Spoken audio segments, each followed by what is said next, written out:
to the kids around. It's just Assalamualaikum. Definitely understood. Assalamualaikum everyone. This is Ayesha from CxO Global Forum, a knowledge sharing platform for all the C levels across Pakistan and around the globe. Every time we're having some very interesting guests with us today as well. We have Ms. Raeda Latif with us, who is the Chief Marketing and Business Development Officer at Pakistan Stock Exchange. Assalamualaikum, ma'am. How are you? Walaikum salam. I'm good, thank you.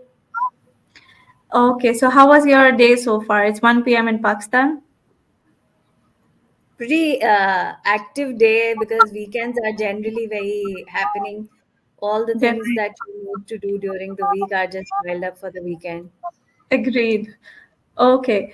So, ma'am, before we start off with this conversation, I would want you to please introduce yourself to our audience, to basically who basically Miss Raida Latif is. Myself, I am, well, in a nutshell, I would say I'm a lifelong learner. But at the career side, I'm working for Pakistan Stock Exchange in the capacity of the head of marketing and business development at the general manager level. I've been here for the last about almost 6 years now. Before that, also, I've been working within the financial sector for, I think, around 20, 15, 16 years within the financial sector. At a personal level, I am a mother, I'm a wife, a sibling, and a daughter. I would say a mother to two girls, and they're 14 and 7 years old. Okay, right. Okay. So, ma'am, I would want to ask what inspired you to pursue a career in marketing and business development, particularly in the financial sector? Actually, well, inspiration कह लें इसको या across the over the years, I've actually preferred and chosen this as a preference because I started off studying English literature. I had more interest in the arts and literature side. From there on, when actually stepped out into advertising and marketing, I looked at various sectors and then I decided to do my MBA in marketing and IT. So I did my bi majors then. And then I actually started proper work. So I worked within the technology sector, I worked within the FMCG sector, I worked in the financial sector, and then I realized that financial sector, marketing of financial services is what I most prefer to do. And then business side as well. So technology, with technology at the heart of everything, it just, it can't be separated from marketing. And Right. obviously financial sector was an area which I realized I enjoy the most. Okay, right. So, ma'am, I would want to ask how did you develop the leadership and I would say the strategic skills that are necessary for your role? I would say that I didn't develop it myself. It's over the years how I got good mentors, good leaders. I looked at their way of functioning. I emulated that when I did my MBA. Also, within that, management was one subject that I really enjoyed doing. And thereon, I've looked at various types of leaders. Obviously, we have a lot of literature available, so we study and read. And then, over the years, I realized my personality and what kind of leader I would like to be, recognized as. So that's how I just kind of, over the years, conditioned myself and trained myself. Okay, right. So, ma'am, going through such a long journey, as you said that you have an experience of 16 years to one side and 6 to 7 years with Pakistan Stock Exchange, I guess, if I'm not wrong. So, I would say that you would have faced many challenges because they're a part of life everywhere. So, what were the basic challenges that you faced in your early career and how did you overcome them? I think for a female in entry level roles and then mid management roles, it was quite challenging to convince a lot of people that look, I Don't look at me as a girl who would need extra support, who would need to be leaving office on time and would walk out without, people would generally think that, okay, she's a girl, she may not, she just has to go home, she may not complete a task if it's time for going home. So Right. little things like that over the years, and then these were little challenges. Today when I turn back and look at it, they seem very small, but at that time, when you're faced with them, they were big issues that gave a lot of stress at that time.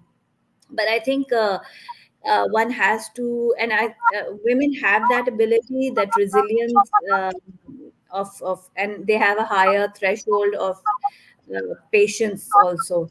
So I think that helped me steer my way through those turbulent times.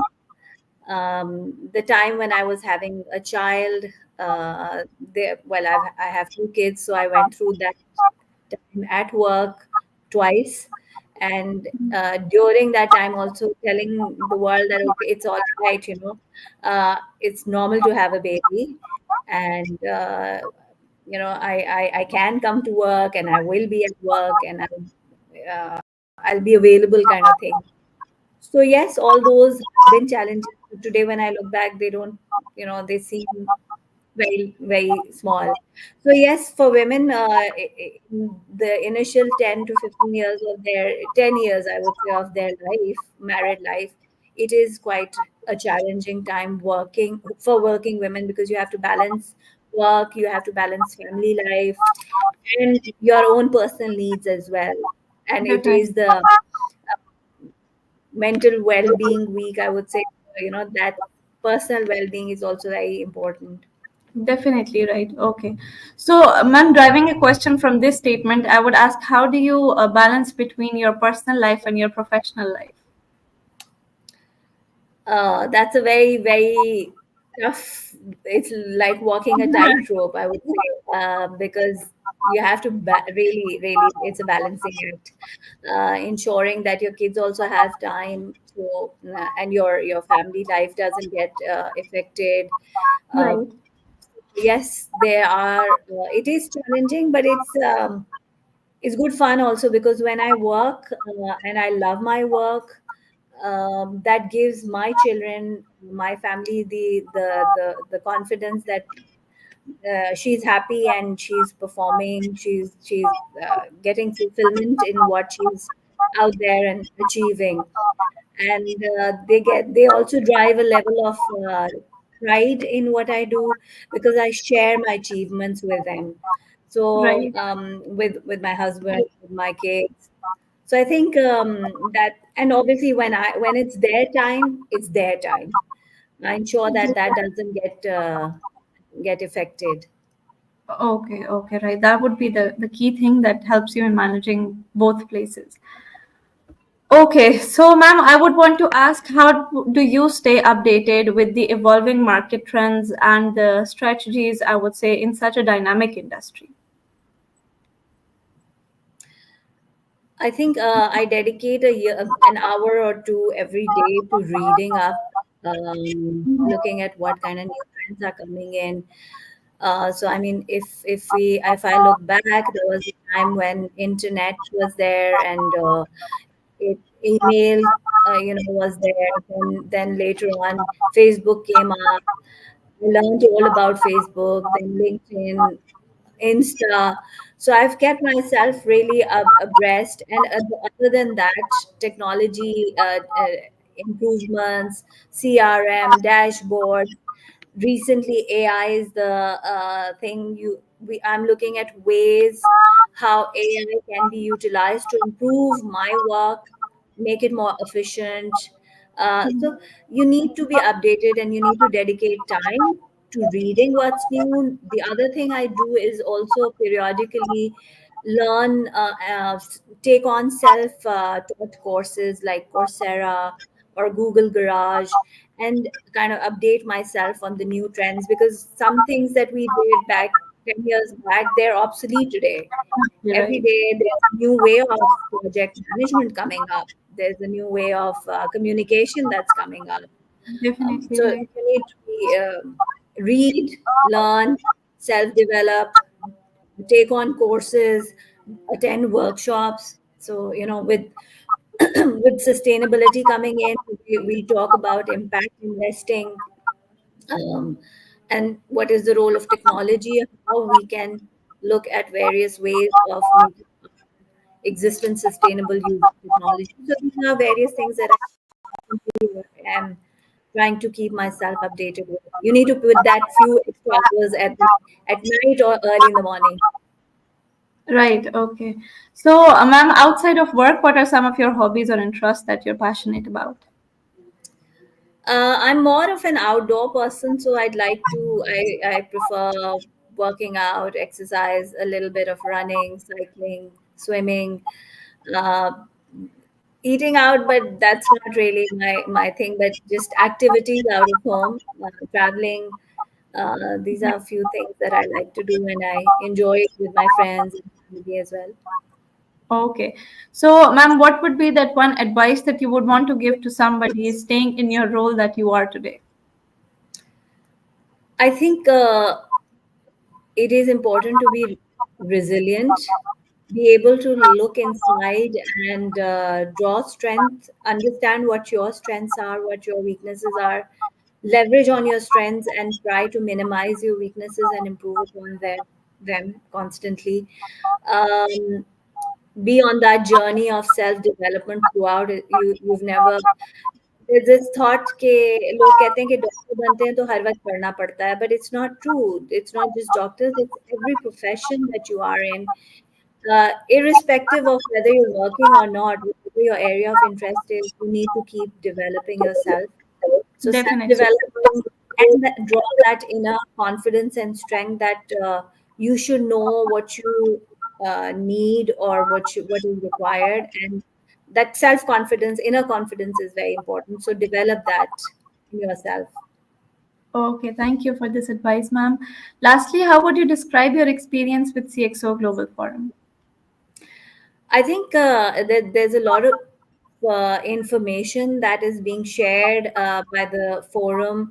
There are experts that are coming and talking about what's happening in the world, and this is one thing that I also find very interesting. The workshops, the speaker sessions that you have, we get to learn from people who've really achieved something, who are accomplished in their own respective sectors, and by that we really learn what's happening in the world in various sectors. So thanks to CxO Forum for the opportunity of membership, and of course the availability of material post the event also. Okay, right, ma'am. Thank you for your feedback. Ma'am, done with this short interaction here. Thank you so much for your time. I hope that our viewers would be able to learn from you as much as possible. And once again, thank you for pulling out time for this discussion. You're welcome. Allah Hafiz. Thank you. Take care. You too. Allah Hafiz.